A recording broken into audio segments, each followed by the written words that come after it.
ngeen xool nag daañu écarter le recel de documents administratifs parce qu'ils ne voudront jamais reconnaître l'existence de ce document. Jamais, jamais. Parce que c'est ce document-là qui met un sérieux frein à toutes ces procédures-là. moo tax ma leen di waxaat demaat leen ngeen déglu bu baax a baax le dernier live de Pape Alé Niang dafa am lu mu junju à partir de la 32e minute te loolu moo tiital gaañee loolu nag moo tiital gaañee parce que loolu mooy wane ni que dans cette affaire-là il y a beaucoup de choses qui n'ont pas été dites. Quand un OPJ qui gère son enquête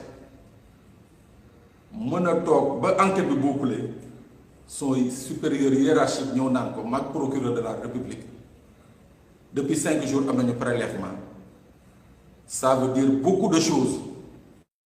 ku yoree prélèvement 5 jours mën nga ko manipuler ku manipuler prélèvement mën nga manipuler procès-verbaux d'enquête. Voilà là où Pape Alé a touché et voilà pourquoi ça fait très mal. mu ne ba ñu dégloo ñëpp Adji Sarr,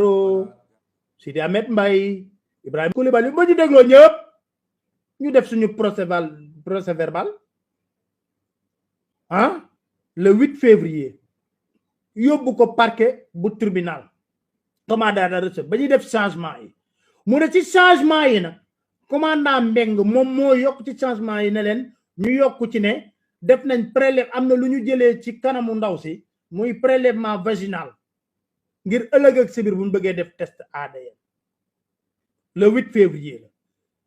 capitaine Touré ba léegi di wax enquête le 9 février 2021 le procureur de la République a retourné le procès verbal à la section de recherche pour qu'il soit modifié en vue de fonder des poursuites contre le député incriminé, notamment le procès verbal de 7 ans.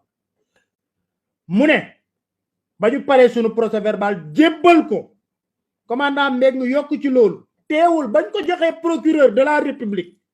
daf ñu ko delloo ne leen modifier leen procès verbal bi ngir ma mën a topp kii di Ousmane Sonko. Le commandant a rajouté la phrase suivante: précisons en outre qu'un prélèvement vaginal a été fait sur la victime pour un éventuel test ADN.